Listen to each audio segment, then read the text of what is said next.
এই শোনো না, হ্যাঁ বলো। এতদিন তো লকডাউন ছিল, অনেকদিন বাপের বাড়ি যাওয়া হয়নি। ওদের দেখতে খুব ইচ্ছে করছে গো। আর সৌমা সৌমিরও তো স্কুল বন্ধ, সারাদিন বাড়িতে বসে, ওদের মনটাও একটু ভালো হয়ে যাবে। হ্যাঁ কবে যাবে? এই তুমি তো এখন বেরোবে, তুমি বেরোনোর পরেই আমরা রওনা দেব। বাবা, আমি মা বাড়ি যাব, কি মজা হবে। বাবা, আমিও যাব। হ্যাঁ যাবে, তবে বাবার সাথে বাইরে গিয়ে বাইরের খোলা খাবার একদম খাবে না, কেমন? আর শোনো, স্কুলের বইপত্র নিয়ে যাবে, সকাল সন্ধ্যায় কিন্তু পড়তে বসবে, মনে থাকে যেন, হ্যাঁ? না না, ওদের বাইরে বেরোতেই দেবো না। ব্যাপারটা হচ্ছে আমার লকডাউন উঠে গেছে বলে কিন্তু করোনা চলে যায়, কোনো ভ্যাকসিন মেডিসিন আবিষ্কার হয়নি। সব দেশ আবিষ্কার করছে, তবে কতদিন লাগবে বলা মুশকিল। তোমার জন্য আমার খুব চিন্তা হয় গো, অফিস করতে হচ্ছে এত লোকজনের মধ্যে। চাকরি তো বজায় রাখতে হবে নাকি, নাহলে এই সংসার চলবে কি করে? ও শোনো, তোমার ব্যাগে স্যানিটাইজার, মাস্ক ও একজোড়া গ্লাভস ঢুকিয়ে রেখেছি। দেখেছি, এই না হলে সহজই।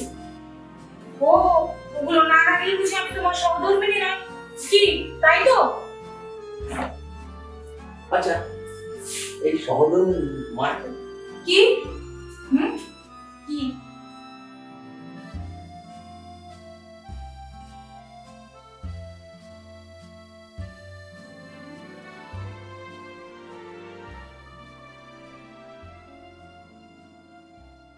দাদু, বাড়ির সকলে ভালো আছেন তো? গতকাল দুপুর 3:30 বাড়ি থেকে বেরিয়েছি, তখন পর্যন্ত ভালোই দেখলাম। ঠিকই বলেছেন, করোনা ক্ষণে ক্ষণে ভাবিয়ে তুলছে। অফিসের স্টাফরা আসে। ডিএম সাহেবের অর্ডার, দৈনিক 50% স্টাফদের হাজিরা দিতে হবে, ঘুরিয়ে ফিরিয়ে ডিউটি পড়বে আর কি। তা 4জন ডেপুটি ম্যাজিস্ট্রেট, মানে আমি আর আপনি, আরো 2জন, আর 6জন জুনিয়র অফিসার। আমাদের সমস্ত গ্রেডেড অফিসারদের নতুন কোনো অর্ডার হয়নি, তবে পরিস্থিতির ওপর নির্ভর করবে। অফিসে বস যা ভালো বুঝবে। দেখুন অভিবাবু, একই করোনা, তারপর আবার 180 কিলোমিটার বেগে আমফান সাইক্লোন আসছে আগামীকাল, সতর্কবার্তা। কি অবস্থা বলুন তো, একেই করোনার মৃত্যুর সংখ্যা বাড়ছে, আবার এই আমফানের মতন মহাপ্রলয়ের সামনে মানুষের করতে হবে, ভাবতে পারেন? আসলে প্রকৃতিও ভীরু মানুষের। মৎস্যজীবীদের সমুদ্র উপকূলবর্তী এলাকা থেকে, আবার গ্রামের কাঁচা ঘরবাড়ি থেকে লোকজনদের নিরাপদ পাকা স্কুল আবাসনে সরিয়ে নেওয়ার কাজ শুরু হয়ে গেছে। খুব ভালো, আমফান থেকে বাঁচাতে মানুষকে এটাই ঠিক সিদ্ধান্ত। দাদা, একটু বাড়িতে ফোন করি। নিশ্চয়ই বাড়ির খবর নিন, তাড়াতাড়ি ফোন করি। Hello hello, Indrani. হ্যাঁ বলছি, আমি ভালোভাবেই পৌঁছেছি। আর শোনো, আগামীকাল দুপুর থেকে কিন্তু 180 কিমি বেগে আমফান সাইক্লোন আসছে। জানলা দরজা দুপুর থেকে কিন্তু বন্ধ করে রাখবে, ঠিক আছে? হ্যাঁ হ্যাঁ, আর শোনো, হ্যাঁ তুমি তো পৌঁছে গেছো না বাপের বাড়ি, আর সোম আর সমীকে দেখে রাখো। হ্যাঁ, নিউজে বলছে, তুমি চিন্তা করো না, আমরা সাবধানে থাকবো, তুমিও সাবধানে থেকো। ছাড়ছি তাহলে। আচ্ছা, গুড নাইট। হ্যাঁ, good night.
Hello, hello, Indrani.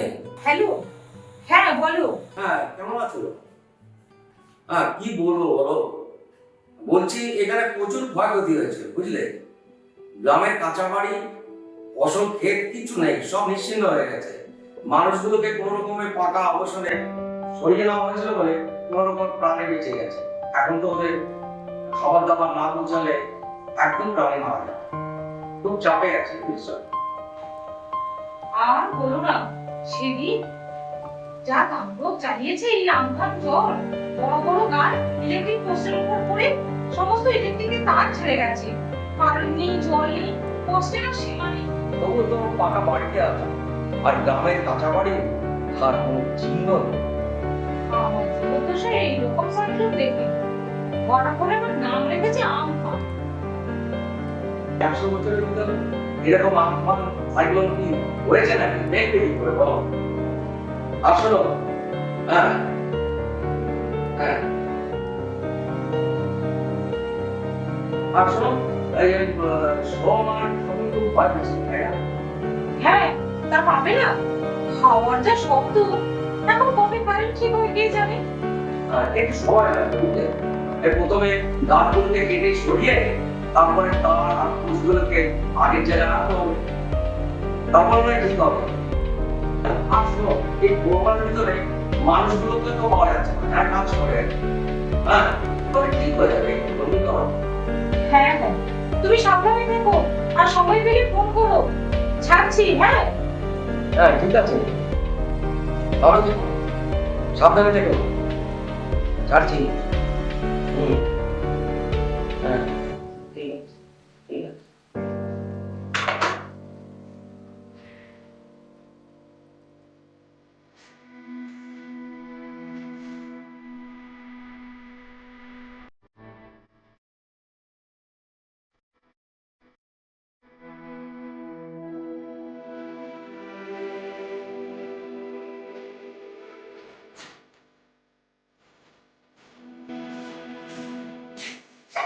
কি হবে তো মনে এত মন? শ্বশুরবাড়ির পাড়ার আমফানের দৃশ্য, কি অবস্থা। ওই গাছপালা উঠে গেছে, সেসব চোর বেড়িয়েছে। বসে ঠিক আছে, দেখি। দেখুন, সারা পশ্চিমবাংলা জুড়ে যা অবস্থা, এই আমফানটা দেখালো, বুঝলেন।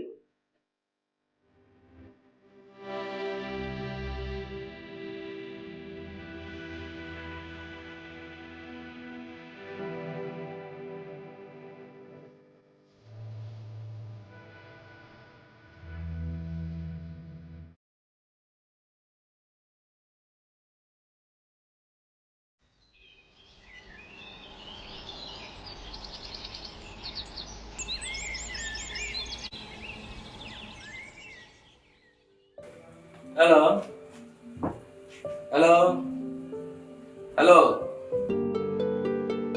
হ্যাঁ ইন্দ্রাণী বলছো? কেমন আছো তোমরা? হ্যাঁ, ভালো আছি। কারেন্ট এসে গেছে গতকাল, বাঁচা গেল। তবে মায়ের শরীরটা ভালো যাচ্ছে না গো। কেন, কি হয়েছে? মা বলছে শরীরটা খুব দুর্বল। আচ্ছা, এই ডাক্তার দেখানো হয়েছে কি? পায়ের জোর নেই, তাই আর দেখানো হয়নি। আমি আগামীকাল আসছি। না না, এখন তুমি এখানে এসো না, অসুবিধে আছে। কিসের অসুবিধা? মায়ের শরীর থেকে ঠিক হলে আমরা তো বাড়িতে পরেই ফ্ল্যাটে চলে যাবো, তখন না হয় এসো। আমি সোম আর শনি মিলে চকলেট কিনেছি, ওরা চকলেট হ্যাঁ, এখন যদি না যেতে পারবো, আর ওখানে গিয়ে আমাদের নিয়ে সোজা সব বুঝেছি, কিন্তু বললাম তোমাকে এখানে আসতে হবে না। ব্যাস, এই নাও, ছেলেদের সাথে কথা বলবো। হ্যাঁ বলো বলো। বাবা না, মানে দিদা না আমাকে বলেছে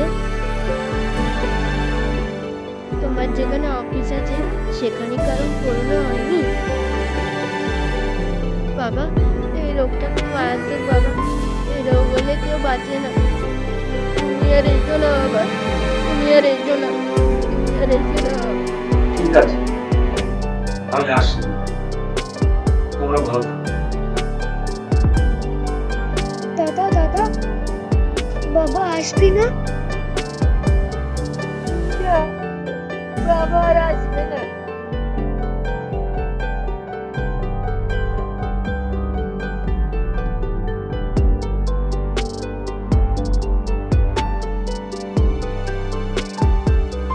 না, অনেক দূর হয়ে গেছে। এটা যদি বাড়ি থেকে তুমি অফিস করতে পারতে কত ভালো হতো। বাচ্চাদের সাথেও একটু টাইম কাটাতে পারতে, আর আমাদের সাথেও রোজ দেখা হতো। আমি আজকে দূরে আছি বলে আমার উপর তোমার টানটা বেশি, বুঝলে? তাই আর কি তাছাড়া ব্যাপার কি? ও শোনো, তোমাদেরকে স্যানিটাইজার, মাস্ক আর হেয়ার গ্লাভস ঠিক আছে, এই না হলে ও ওগুলো না রাখলে তো সব তোমার সকাল বেরিয়ে যাবে।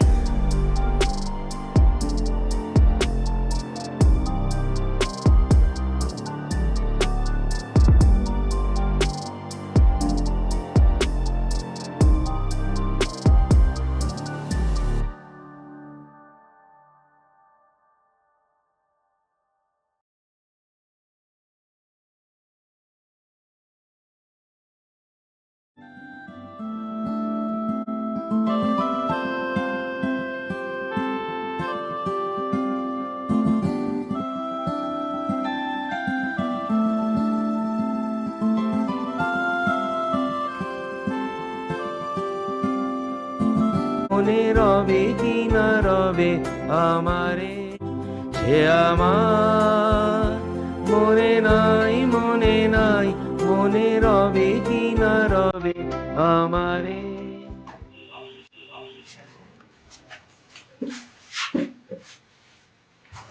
দেবো মনটা মনে হচ্ছে খুব খারাপ। আগামীকাল তো বাড়ি যাচ্ছি। ডিএম সাহেব জানেন আমরা দুজনে এক রুমে শেয়ার করে থাকি, চিন্তা করে খারাপ নেই। উনি বলেছেন কেউ যদি একজন বাড়ি যায় তার কাছে আরেকজন করে নিলেই হলো। No problem.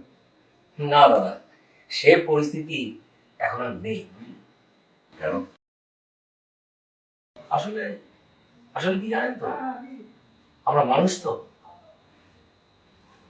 খুব স্বার্থপর হয়ে গেছি। আর এই করোনা মানুষকে তাদের আপনজনদের ভুলতে শেখাচ্ছে। এখন তো আমরা শুধু প্রাণের কথা চিন্তা করছি। মানুষ আমার সব নিজেদের প্রাণ বাঁচাতে চাচ্ছি। হ্যাঁ, ঠিকই বলছো রমিকবাবু। যে আমরা নিজেরা এই কথাগুলোর মধ্যে না একটা সুখ, শান্তি, ভালোবাসা, আন্তরিকতা সমস্ত কিছু মিলেমিশে একটা সুন্দর মধুর সম্পর্ক গড়না এই মনুষ্য জীবনকে আস্তে আস্তে দূরে সরিয়ে দিচ্ছে।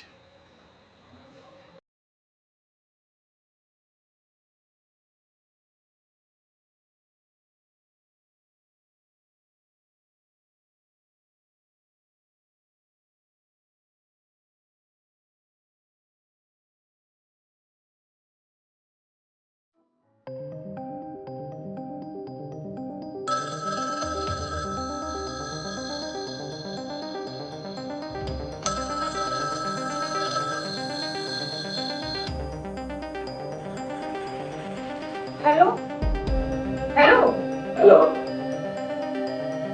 হ্যালো, আচ্ছা কি খবর তোমাদের? ভালো নেই গো, মায়ের শরীরটা না ভালো নয়, তাই পাড়ায় বসে একটা ডাক্তারবাবুকে দেখানো হয়েছে। আচ্ছা, উনি ওষুধ দিয়েছিলেন, সর্দি কাশি গলা ব্যথা এখন জ্বর আছে, সামনেই হলো, জ্বরটা কমছে না। ডাক্তারবাবুকে জানাতে উনি বললেন অপারেশন করতে হবে। তারপর এখন কি অবস্থা? হ্যাঁ, ওই ভাই পাড়ার দুই বন্ধুকে নিয়ে হসপিটালে ভর্তি করতে গেছে মাকে নিয়ে। হ্যাঁ, কিন্তু দেখো না, দুপুর 12টা বেজে গেল, এখনো অপেক্ষায় আছে, কোনো সিট পায়নি। তুমি দেখো না, তুমি যদি হসপিটালের সম্বন্ধে একটু ফোন করে বলো। দেখো, আমি বাড়ি থেকে 30 কিলোমিটার দূরে আছে। আমার এখান থেকে এইভাবে হসপিটালের সঙ্গে যোগাযোগ করে কিছু করা সম্ভব না, বুঝেছো? আর বলো কি করবো, এক ঘন্টা আমার কথা সময় নেই।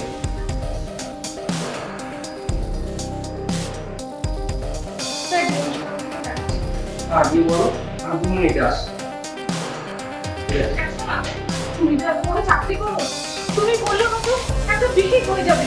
প্লিজ তুমি একবার ফোন করো না প্লিজ। দেখো তুমি কিছু বলো না, আমি এখন খুব ব্যস্ত হবো, ছাড়ছি।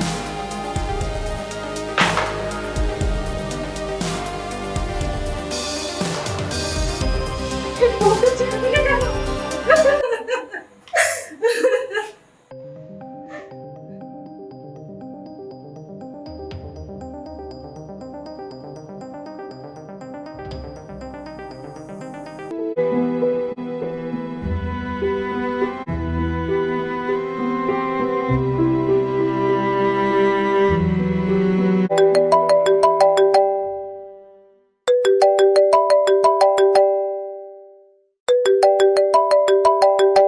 এই ফোনটা দেখ তো, কার ফোন বাজছে?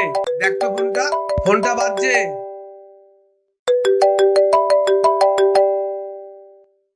দিদি, জামাইবাবুর ফোন নে। হ্যালো হ্যালো, বলছি তুমি সেদিন ফোনটা কেটে দিলে কেন? আমি আমি খুব ব্যস্ত ছিলাম তো।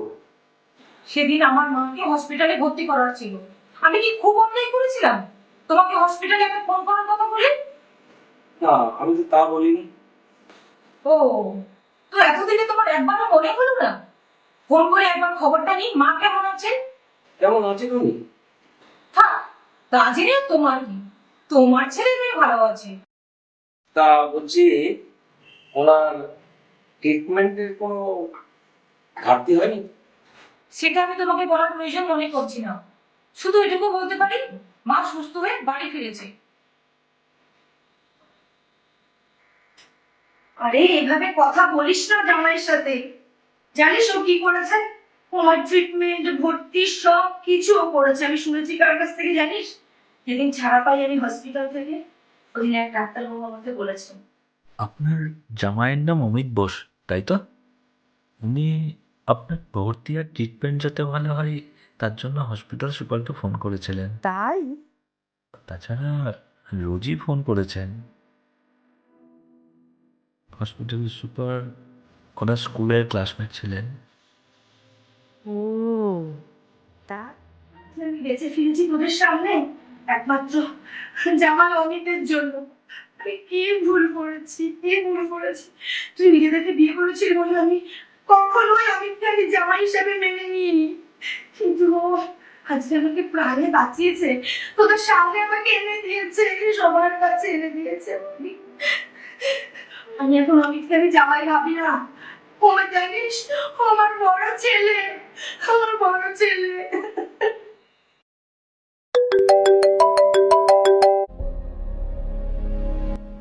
হ্যালো হ্যালো, হ্যাঁ বলো।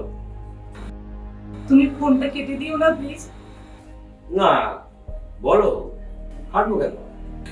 সেদিন রাগের মাথায় তোমাকে অনেক ছোট বড় কথা বলেছি, তোমাকে ভুল বুঝেছি, প্লিজ আমাকে ক্ষমা করে দাও।